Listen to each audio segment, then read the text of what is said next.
Balikan muna po natin ang ilan sa pinakamahalagang pangyayari ng PCSO noong nakaraang linggo. Simulan ko mga kapatid, magandang balita. Pagdating po sa serbisyong pagkalusugan para sa ating mga kababayan, inaprubahan ng PCSO Board ang karagdagang 1.6 billion pesos na kontribusyon sa PhilHealth para sa Universal Healthcare ngayong 2026.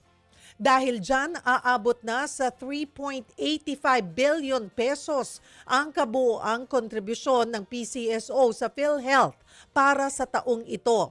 At pagsapit ng year-end, tinatayang aabot po sa halos 14 billion pesos ang kabuuang naipaabot ng PCSO sa PhilHealth mula noong 2022. Ayon po kay PCSO General Manager Mel Robles, mahalaga po ang pondong ito para mas mapalakas ang health benefits at makatulong na mabawasan ang gastusing medikal na pinapasa ng pamilyang Pilipino. Kaya mga kapatid, sa bawat taya, may kawang gawa. Dahil ang kita ng PCSO na ibabalik din po sa mamamayan sa pamamagitan ng serbisyong pangkalusugan at tulong sa mga Pilipinong higit na nangangailangan. Eto pa mga kapatid, isa pang magandang balita mula sa PCSO sa ilalim po ng direktiba ni Pangulong Ferdinand Marcos Jr. ay kumpleto na ang pamamahagi ng Patient Transport Vehicles or PTVS sa lahat ng 82 probinsya sa buong bansa. Noong Biyernes po, July 24, personal na pinangunahan ng Pangulo ang pamamahagi po ng 34 na PTVS ng PCSO para sa 21 lalawigan sa Northern at Central Luzon. Bahagi ito ng Medical Transport Vehicle Donation Program na layong matulungan ang mga komunidad sa mas mabilis at maayos na paghahatid ng mga pasyente sa mga pagamutan. Sa kabuuan po, umabot na sa 1,830 patient transport vehicles ang naipagkaloob ng PCSO sa iba't ibang panig ng bansa. Patunay na sa PCSO, ang kawang gawa ay umaabot hanggang sa mga komunidad na higit na nangangailangan. Ito pa mga kapatid, registration is now open para sa PCSO Charity Run 2026. Kaya sa mga mahilig tumakbo o gustong maging healthy habang tumutulong, ito na ang pagkakataon nyo. Gaganapin po ang PCSO Charity Run sa October 18, 2026. Mayroon po yang 5K, 10K, 21K categories. At simula na ngayon po ang early bird registration. Nagsimula po yan nitong July 28 hanggang August 11 po yung early bird registration. Maaari ninyong samantalahin ang early bird rates. Ayan, nakikita nyo po sa inyong mga screen. May pa-discount pag early bird kayo. At ang maganda rito, bahagi po ng bawat registration fee ay mapupunta sa mga benepisyaryo. Kaya bawat hakbang mo, may kasamang tulong. Tara na, isama po ang pamilya, barkada at mga katrabaho. Mag-register na po habang may early bird rates mga kapatid. Ayan, dun tayo sa 3K. Simula muna po tayo dun sa 3K kasi baka hindi namin matapos eh. O ayan po, mag-register na habang may early bird rates. Sa mga 3K, pag early bird ay nasa 800 pesos. O ayan, pag 5K, 1,000 pesos. Pag 10K, 1,200. Ang 21K, 1,600 pesos. Ayan po, mga kapatid ha, PCSO Charity Run 2026, takbo para sa kalusugan, takbo para sa kawang gawa.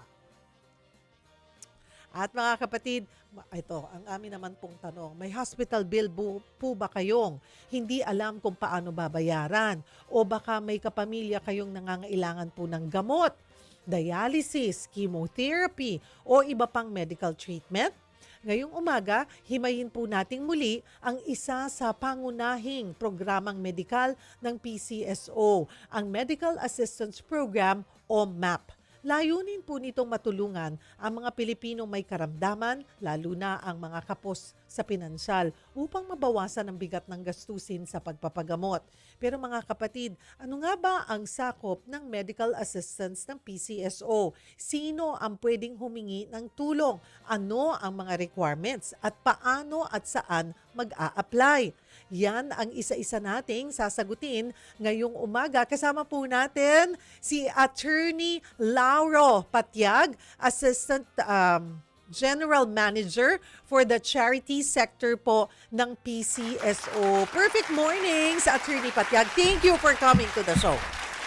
Good morning. Thank you rin for Ayan. inviting us. Ayan po. Magandang umaga po sa ating lahat. Ayan mga kapatid. So kung kayo po may mga concern, maaari nyo pong i-post yan sa Cheryl Cosim FB page at mamaya po ipapasagot po natin kay Attorney Patiag. Attorney, dito muna po tayo. Para sa ngayon pa lamang makakarinig nito, ano po ba ang Medical Assistance Program o MAP ng PCSO?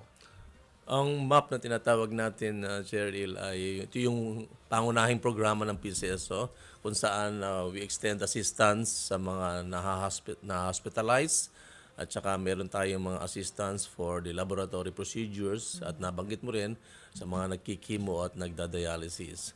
So marami kaming mga different types of assistance under this program. So ano-ano po yung layunin ng programang ito, Attorney Patiag, at bakit mahalagang serbisyo ito para sa ng PCSO para po sa ating mga kababayan? Kung maalala niyo, ang PCSO was established precisely to address yung needs ng ating mga kababayan. And historically, we have been providing medical assistance for so number of years na, dekada na po ito. At ang mandate po talaga natin is to extend medical assistance and charitable services. Ang source of funds natin, yung ating mga lottery games na tinatawag. So we are a self-sustaining government corporation. So ito po yung role natin, nag-augment tayo sa ating pamahalaan sa pagtulong ng mga medical assistance requirements ng ating mga kababayan. Ano po yung mga uri ng medical expenses na maaaring matulungan po sa ilalim ng MAP, Attorney Patiag? Number one, itong ang medical assistance natin sa hospitalization bill natin. Confinement assistance, no? Exactly. Yan siguro ang pinaka nangungunang inilalapit. Yeah, tama ka dyan. Sa buong Pilipinas, at dito sa National Capital Region, we are actually open for the request for medical assistance dito sa hospital bill. Napakarami po nating na-extend na tulong dyan. Sa 1 year, more than 300,000 patients ang na-assist natin, Cheryl. Okay. Maliban po sa confinement assistance, ano-ano pa po ang uring tulong na ibibigay under MAP? Meron din tayo na nabanggit natin yung chemo, no? Napakarami nating kababayan ng merong karamdaman sa sa cancer, no? Mga cancer na patients natin at binibigay po natin yung tulong doon sa mga chemo drugs na tinatawag natin.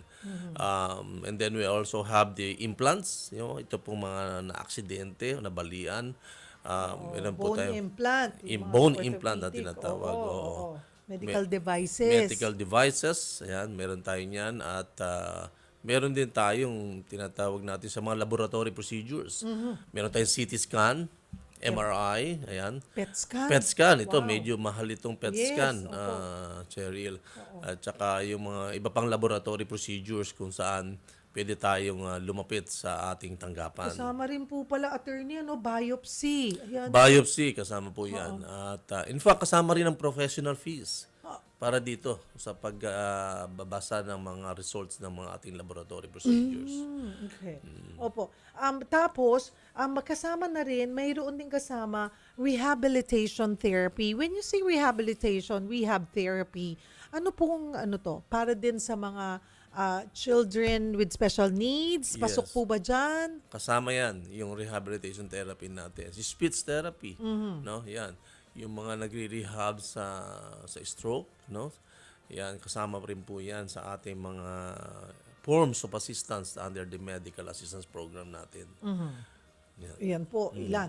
Okay, pag-usapan po natin yung sa dialysis, laruin po natin. Mga kapatid, kasi po, kanina nung mga nabanggit ko po, abay, yun pala, ganun pala kalaki ang contribution po ng PCSO sa PhilHealth, sa pagpapatupad ng Universal Healthcare Law po natin.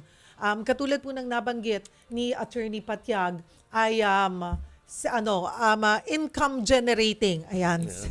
Ayan. Sarili po nila ang bumubuhay sa kanila para makapag-operate. Yung ating mga taya po, yaan ang bumubuhay sa PCSO. Wala po silang nakukuha na parte sa national budget. Di po ba? Tama ako. At kami pa ang nagbibigay. At kayo pa ang nagbibigay. In the form of dividends. So, GOCC kasi sila. Yes, opo. Yan. At so, base po yan sa kinikita. Based doon sa taya po natin. Sabi yung mga sumusuporta, ako tumataya po talaga ako sa loto. Minsan nga, kahit na alam kong hindi ako nanalo, nandyan lang yung ticket ko, baka ako maghimala. Pero hindi, yan po. Kasi part of it, syempre we all want na manalo po tayo, maka-jackpot, di ba? Hindi mo alam ang swerte sa buhay. Ako, nakasubok na ako. Noong 10 pesos pa yung taya, naka 5 numbers ako. Ba, muntik na. Isang number na lang. Yung ang 5 numbers, 20,000 ang makukuha mo. Yes. Noon pa to siguro mga 15 years ago 15 or years 20 ago. years ago. Nalaman sa office, abay feeling nila yata naka-jackpot ako. Wala, naubos din kapapansit, patinapay, ganon. Pero ang sarap sa pakiramdam. Exactly. Pero mas masarap sa pakiramdam na bahagi niyan ay napupunta po. Actually, malaking bahagi. 40, ilang percent? 30%. 30% po 30%. ay napupunta sa charity. Charity fund. Pero alam nyo mga kapatid, maliban po doon sa nagbibigay, ito nga, yung kanina nasabi ko, almost 14 billion pesos ang mairirimit ng PCSO come 2028 sa pagtatapos ng administrasyong ito para makatulong sa ating Universal Healthcare Law. Ngayon, ito ay niririmit nila sa PhilHealth. Kaya nakikita rin natin ang PhilHealth.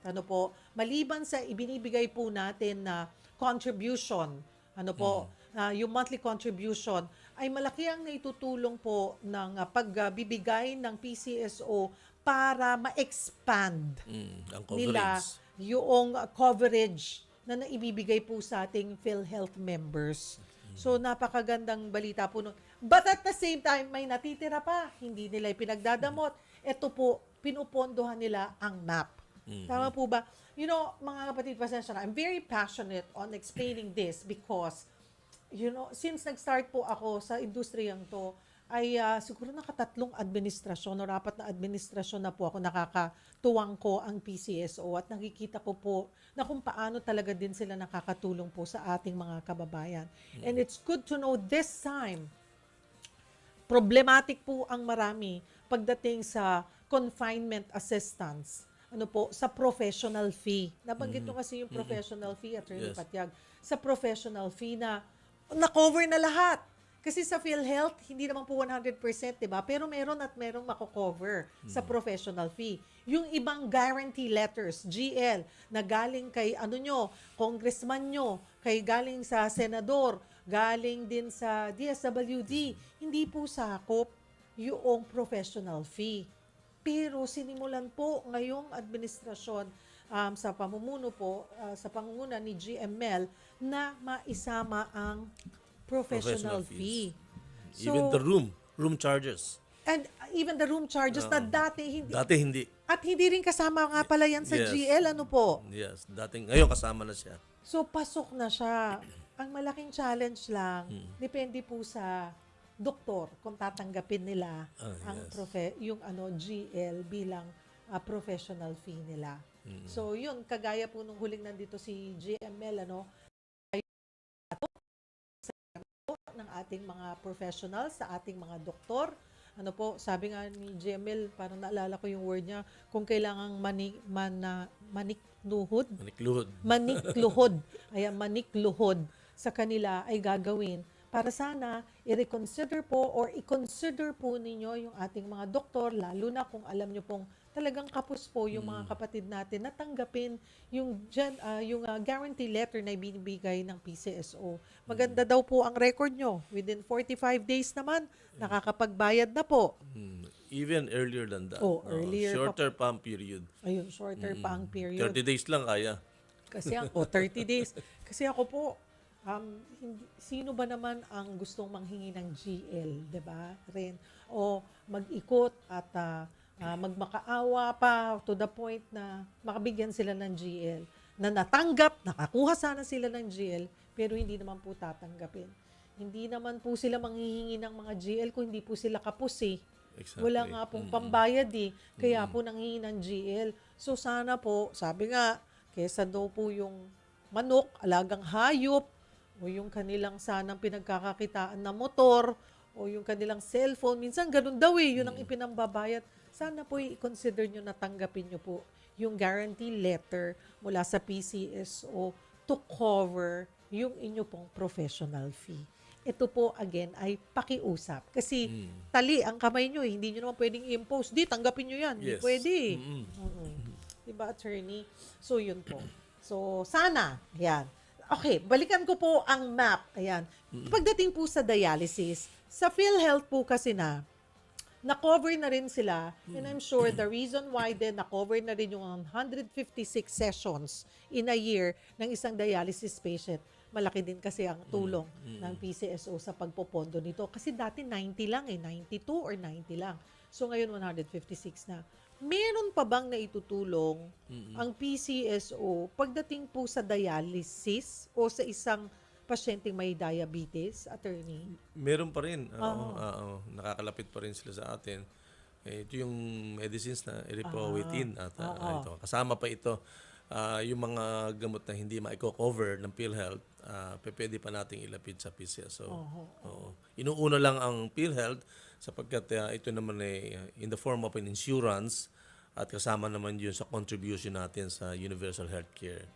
Kaya minabuti natin na kung meron mga sobra o kulang dito sa sinasakop ng PhilHealth, then PCSO will come to the rescue, so to speak. Yun ang nagiging role ng PCSO.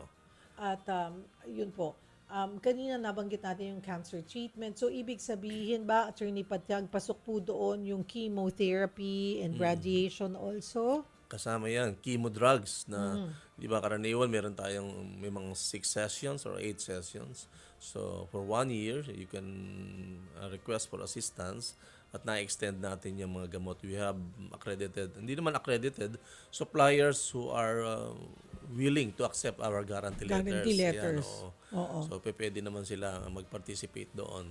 So long as they will submit yung quotations at pag sila ang pinakamababa among the three, then PCSO will issue the guarantee letters doon sa pinakamababang quotation.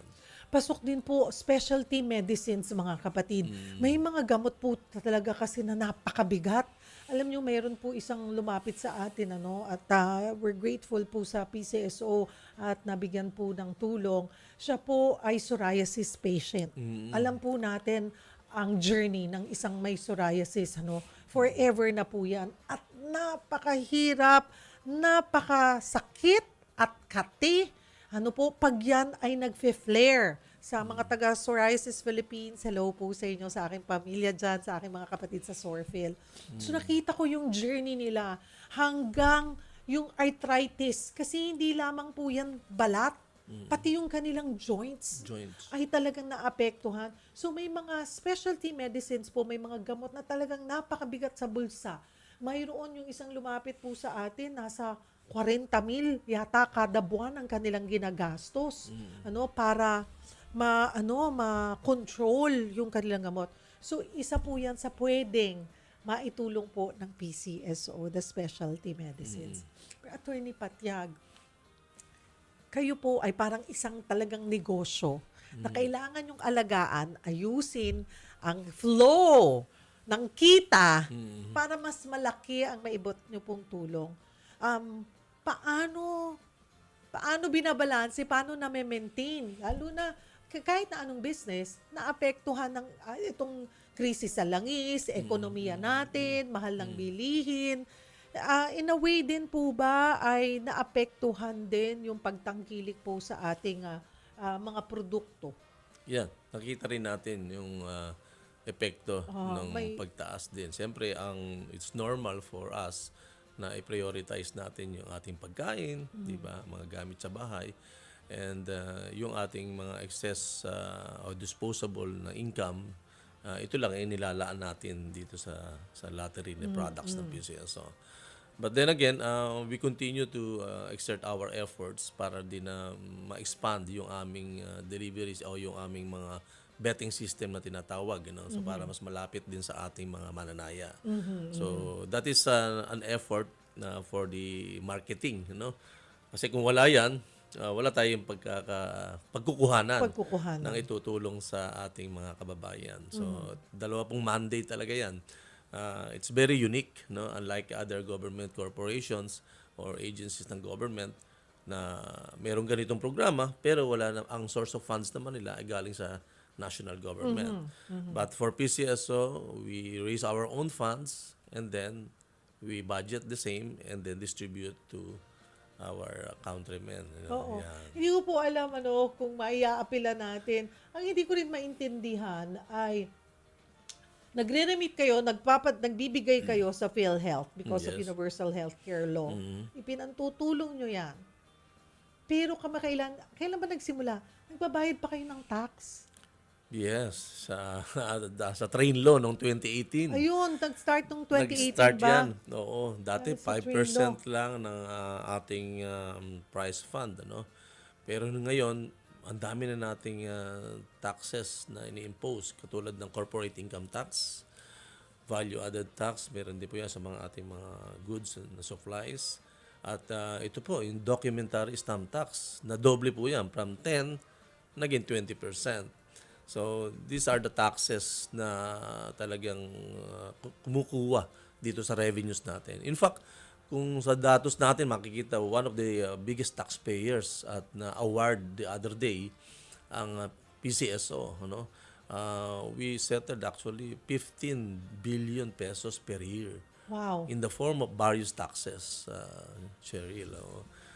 Para na tayong isang malaking private corporation. Oo, yes. Yes. Oo. So, nagagawa natin yan simultaneous with our mandate kasi nga doon sa revenue allocation na tinatawag, 30% goes to our charity fund.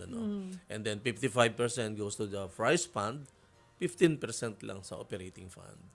So, ganun yung disposition ng ating Sana revenue. parang na rin yan, di ba? May mga tax incentives pag nakikita yung malaking parte ng income ay napupunta sa pagtulong sa charity. Hindi ba yan pwedeng i-apply sa PCSO? Di ba may mga ganon? Meron ganun yung mga charitable efforts. Yung mga ng CSR? CSR, supposedly tax deductible Oo. sa mga private corporation. Yes. Pero sa amin, hindi. Kasi nga, siguro because of the needs ng ating pamahalaan, Okay lang sana oo. Sana lang po. Bato-bato sa langit, tamaan na po kayo. At wala po kaming pakialam kung magagalit. Huwag nyo naman po nakawin yung pera ng taong bayan.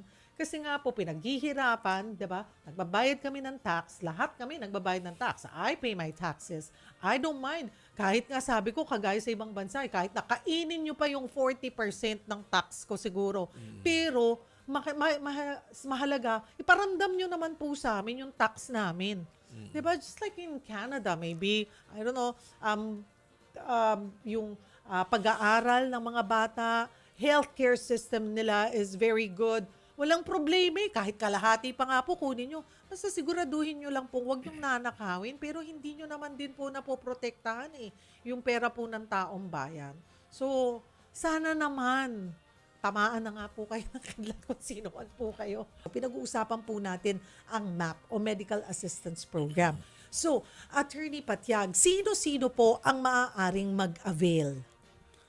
actually, literally lahat Walang estado sa buhay. Pag sinabi din na mag-avail, pasyente yon. So, Oo. kahit sanggol, Oo. hanggang habang nabubuhay tayo. Pilipino ang pwede. Pero meron din tayo mga foreign na nandito sa ating bansa, pwede naman siya na matulungan din, no, kung Pero kailangan. wala po yan sa estado ng buhay. Wala rin po. Oo. Kahit- Kasi sabi nga natin, di ba, Attorney Patiag, pag tinamaan ka talaga ng catastrophic illness, talagang matinding sakit, siguro kahit na alam mong may sapat ka, akala mo may sapat ka, masasaid ka eh. tama po yan. So, maaari po kayong humingi ng tulong. So, kailangan din po bang, ayun,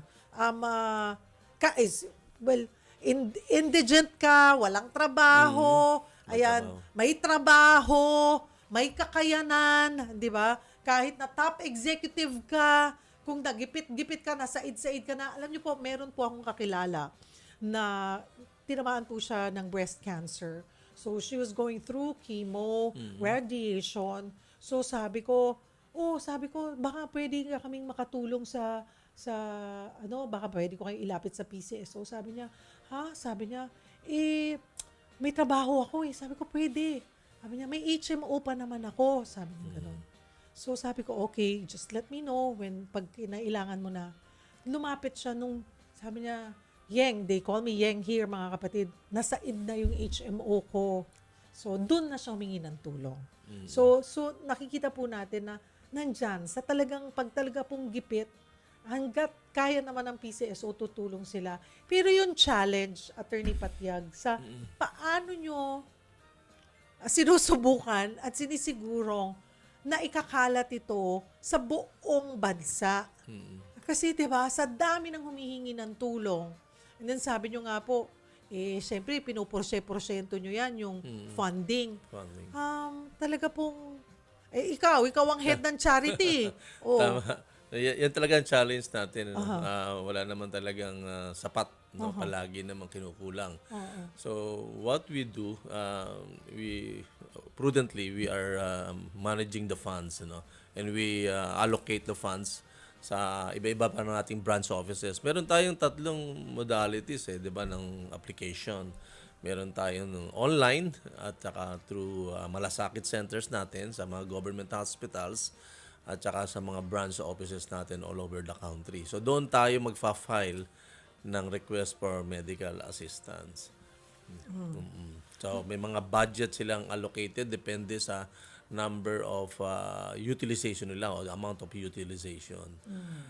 Yun ang ginagawa natin every year, no, Cheryl. Kaya mabuti na lang may nadagdag na naman na pondo because of may mga savings din kasi na May savings pa kayo? nangyayari kasi pag may mga ganyang savings, we request for additional budget, no? So that's what we do, and kasama doon sa PhilHealth allocation na 'yon na dinagdag namin.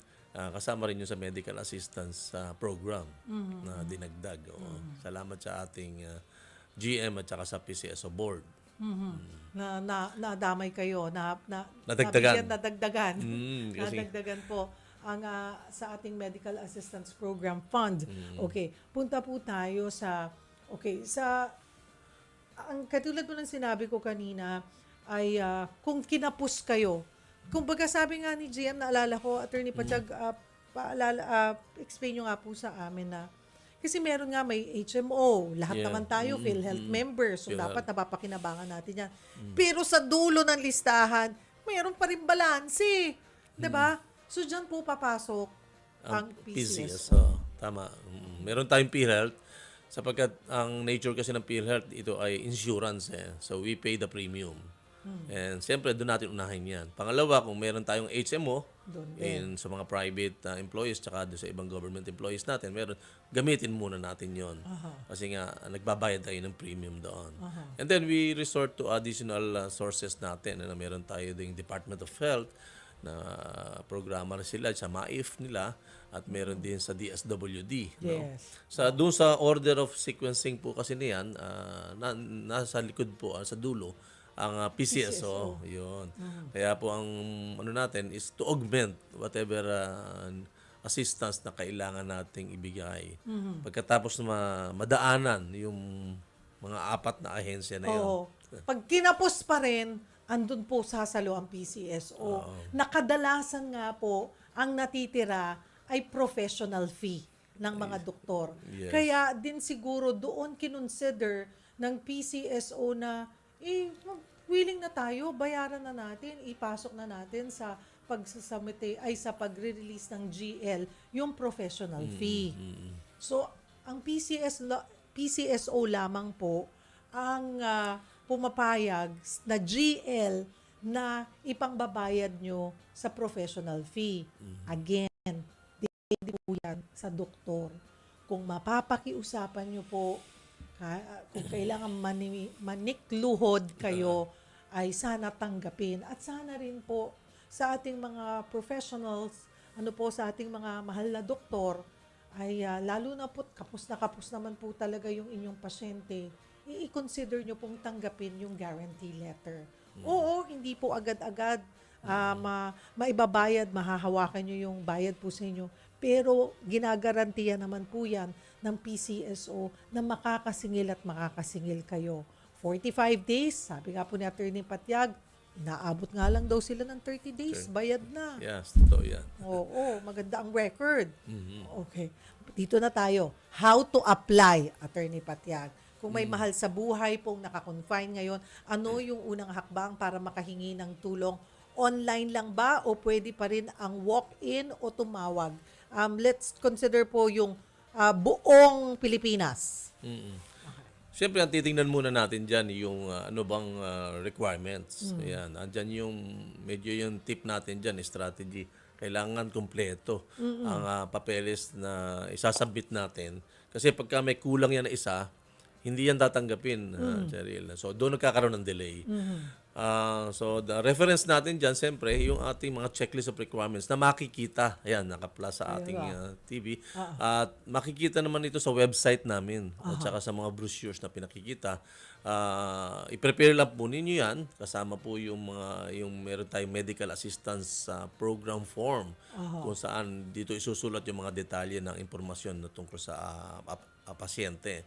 Lahat po na yan, i-scan lang ninyo at mas maganda po ang pinapayo po natin dyan ay magpaturo sa isang marunong. Kasi karamihan sa atin naman yung mga medyo may edad na, hindi marunong mag-computer. So magpaturo sa bihasa sa computer para po ma-scan at mapadala sa ating system. Meron tayong system diyan, magre-register sila at saka i-send lang nila yan. Okay? Meron din po tayong pangalawa, yung pag-i-email din ng mga papeles na yan. At ang payo po natin, huwag kayong magpapadala ng mas maaga sa 8 o'clock. Kasi nag-uunahan sila. Dapat po 8 o'clock or 8:01 and onwards. Ayan. Saka sa umaga lang po. Dahil pag nagtanghali na tayo, chances are naubos na rin ubos na yung budget yung funds for also. the particular day. Ayan. At saka kasi may mga pagkakataon po na i-release na, di ba? Kasi usually final billing yan papalabas na yung pasyente, mga kapatid. So, sa kinahaponan, nare-release din po yung yung within the day. Yung guarantee letter. Within the day na i-release natin ng guarantee letter. Matatanggap nila yung informasyon na yan, notification sa kanilang email at ipiprint lang nila yan, yung guarantee letter na yan. Ayan. And then papakita nila sa hospital. So, ginawa na po nilang online para hindi na kayo balik-balik na pumupunta po sa mga PCSO office. Nationwide na po ba ito ina-apply? Nationwide yan, pero sa ating branch offices, medyo hybrid yan. Pwedeng mag-walk-in pagka siyempre mahina ang connectivity na tinatawag at may mga lugar tayo na branch offices na medyo hindi maganda nga ang connection. So, we allow the personal filing ng mga request for assistance. Pero kung makaka-access sila, the better. Para mabawasan ang kanilang mga gastusin sa pamasahe at oras. Yes. Opo. So, saan po nila makikita yan? Basta pumunta lamang po sa website ng PCSO? Yes. Sa website, nandun lahat ng ating impormasyon sa mga location ng ating branch offices, ang contact numbers, ang aming email address. Doon din po ang mga checklist ng requirements at lahat ng uri ng assistance o programa na ibinibigay ng PCSO. So, ito po ay for the confinement. Confinement at lahat din po. Kahit na kunwari for chemo, Yes, for lahat. implant, mga medical devices, doon din po. Doon din ifa-file through that system na tinatawag. Paano po yung quotation? Kasi di ba kailangan ng 3 quotation? Naalala ko, I don't know kung nag-iba na yung sistema na humingi kayo ng 3 quotation sa iba't ibang supplier at dapat naka-sealed. Yes. Oh, paano yun? Paano ko Hindi, i-upload ibubukas yun? na yan. Oo. Pwede na. Pwede na siya ibukas. Pwede na. Pwede na siyang buksan. Oo. Oo, Kasi ang nakakakita naman yan, yung aplikante at saka yung ating social worker o data controller na tinatawag. So, hindi naman yan dinidisclose sa public. Oo. Yan, i-email yan. And then, pagka na-email na, itatago nila lahat ang originals at isasubmit yan kasama ang guarantee letter sa hospital. Kasi ang hospital naman, once na ma-render ng service, maniningil na sa PCSO. Sasubmit ang mga original na documents kasi ang unang na-submit ay mga scanned copies lang. So, ang hospital, kaya dapat pong ibalik ng ating mga pasyente ang guarantee letter na original kasama ang mga original copies ng mga requirements. Ang hospital naman, para makasingil sila sa PCSO. Yun, ganun po. Para po sa isang patotoo, ngayon po, Attorney Patiag, magkakausap natin si Rona Joy Parafina. Siya po ang nanay ni Zen na may sakit na severe aplastic anemia. Nakalapit sila sa PCSO noong 2023 sa ilalim ng Medical Assistance Program para sa hospital bills at oral chemo ni Zen. Hello po, nanay! Hello? Hi, Rona! Ay, hindi. Si Rona ang patient. Tama ba? Nalito ako. Naka-mute ka po yata. Rona? Hello po. Ayan. Hello po, Ma'am Shed. Okay. Ang anak mo ay si Zen. Ikaw si Rona. Alright. Yes, Ayan. Okay. Lance and Mike. Alright. Hi, Rona. Hello po, Ma'am. Okay, kwentuhan nyo nga kami ng inyong journey ni Zen. Kailan Last, December 2022 po, nakita po namin na si Sen po, marami na po siyang mga pasa sa katawan. Pabalik-balik na po yung lagnat niya. Tapos po, nahihilo, saka sobrang putla na po ng balat niya. Tapos dinala na po namin siya sa hospital po, nakita po na sobrang baba na po ng hemoglobin, platelet, WBC, lahat po ng parts ng dugo mababa po. Mhm. So ano daw po ang kinailangan gawin after po noong result? Kinailangan po siya agad salinan po ng dugo po, saka platelet, 6 bags po ng platelet, saka Wow. actually 3 bags po agad ng PRBC po ang sinalin. Kasi nasa 32 na lang po yung hemoglobin niya po, sobrang baba na po. Mhm. Taga saan po ba kayo? Nanay Rona? Taga Camarines Sur po Oh, kami, Ma'am layo. Shirley. Oo, taga Kamsur. Bicol po. Okay, so nandiyan ka ngayon sa Bicol. Opo, Okay. nandito po kami sa awa po ng Diyos. Nakauwi po kami ngayon, pero babalik din po ulit sa Maynila para sa pagpapagamot po ng anak ko po. Ulit, okay. So nung una, nung 2023, nung kinailangan gawin ito, ay gaano po kalaki yung gastusin at bakit po nauwi tayo sa paghingi ng tulong po sa PCSO, nanay? Sobrang hirap po kasi po yung anak ko po, since severe aplastic anemia, hindi na po nagpo-produce ng dugo yung katawan niya. Asa po kami sa salin, sa mga...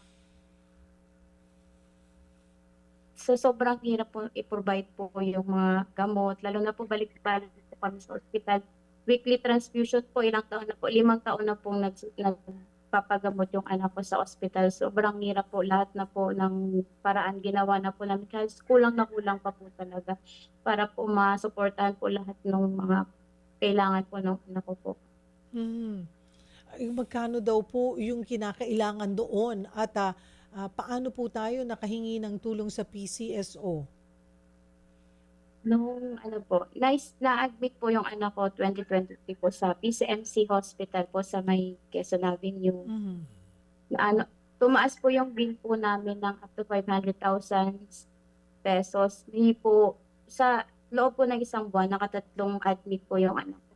So, gumamit po kami ng PhilHealth, pero hindi na po makovered lahat po kasi sobrang laki na po ng bill. So hindi na po namin alam po anong gagawin namin. So, nalaman ko po na pwede pala po humingi po ng tulong sa PCSO, sa social service po ng ospital. Tapos yun po, nakahingi po ako ng tulong na covered po lahat yung bill na nasa 395,000. So sobrang thank Wow. you po sa PCSO po. Oo, praise God. Ano po? Kasi pinoproblema nyo Opo. na kung paano pagagalingin ng anak, 'di ba? Kung matutugunan ba ng mga ng ospital ang lahat ng dapat gawin sa kanya. At the same time, nandoon yung bilang isang ina, bilang isang magulang, saan ba natin kukunin lahat itong ipambabayad sa hospital bills? Opo, opo. Ganun po ang nangyari po. Tapos po, nung nakahingi po kami ng tulong, sobrang pasalamat po kami sa PCSO po. Hindi na po namin iisipin po saan-saan po kayo maglalakad ng tulong para makumpleto po yung bill po ng ano. Kasi every time naman po na nag-admit po kami, nakakahingi po kami ng tulong sa PCSO po. Lalo na po sa maintenance medicine po nung anak ko na oral chemo na hindi po siya available sa ospital. So talaga pong thank you po. Thank you po sa PCSO. Mhm. Kamusta na si Zen? Si Sen po ngayon, ma'am, stroke patient po siya dahil na 2 beses na po siya nag-brain bleeding.